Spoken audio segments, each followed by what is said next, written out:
Welcome back. More division in the Democrat Party as Joe Biden and Bernie Sanders trade jabs on the trail, this time over Social Security.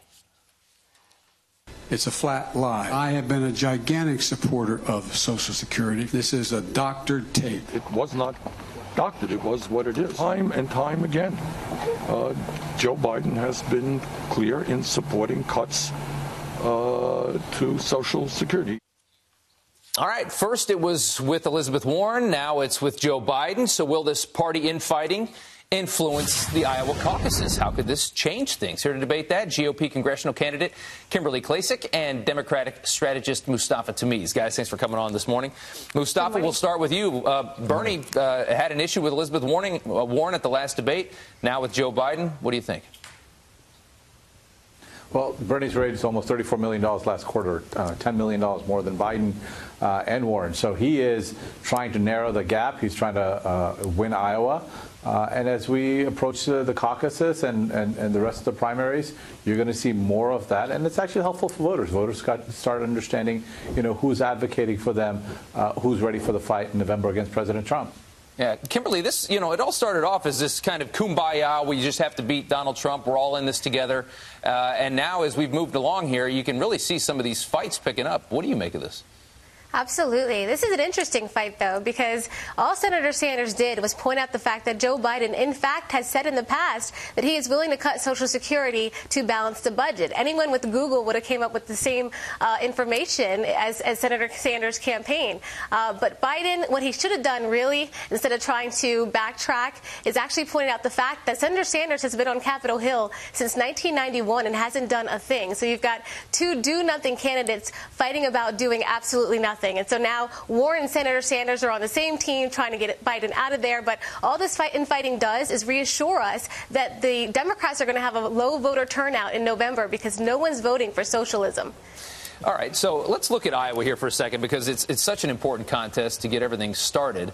And if we look at a real clear politics average of the polls here, you can see Joe Biden at 20.7%. Look at how close Bernie Sanders is, Mustafa, at 20.3%.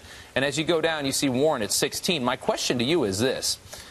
Either Sanders or Warren drops out. What happens to their support? Does it go with the other, or does it divide up amongst everyone else? Because if you put Sanders and Warren together, they thump Joe Biden. Well, at this point, no one's dropping out. Everybody's raising significant amount of money, and so they're all likely to stay in the race. And it's part of the primary process, right? I mean, you want people, to make a competitive fight against each other. It gives the voters an opportunity to see the distinctions between their campaigns and their policies, and it only makes for a stronger party and a unified ticket against Donald Trump in November.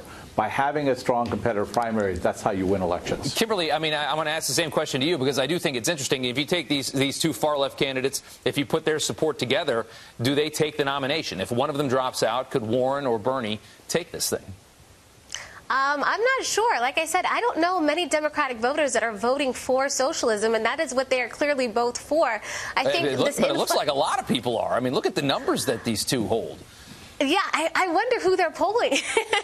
I have to wonder because, I'm happy because as a Trump supporter, of course, I want to see Sanders or Warren go all the way because not one of them can hold up a candle to Trump at all. But I just can't believe these polls are looking the way they are, honestly. Is that, Mustafa, is that the most dangerous? I mean, who do you think has the best shot at beating Donald Trump? Would you be worried if Bernie Sanders got the nomination? No, not at all. I think that if you look at any of the candidates and their polling numbers against President Trump, all of them are winning or competitive in the race. So I'm not worried about it at all. I think the energy is on the Democratic side. The fundraising numbers show that Democrats have it. The polling numbers show the Democrats have it, and President Trump is underwater in many states. States like Texas, President Trump is underwater. So I think that this is going to be a good election for Democrats, regardless who is the nominee. Okay. All right. To be fair, the president is raising a tremendous amount of money as well. Guys, thanks so much for coming on today. We do appreciate it. Thank you. All right.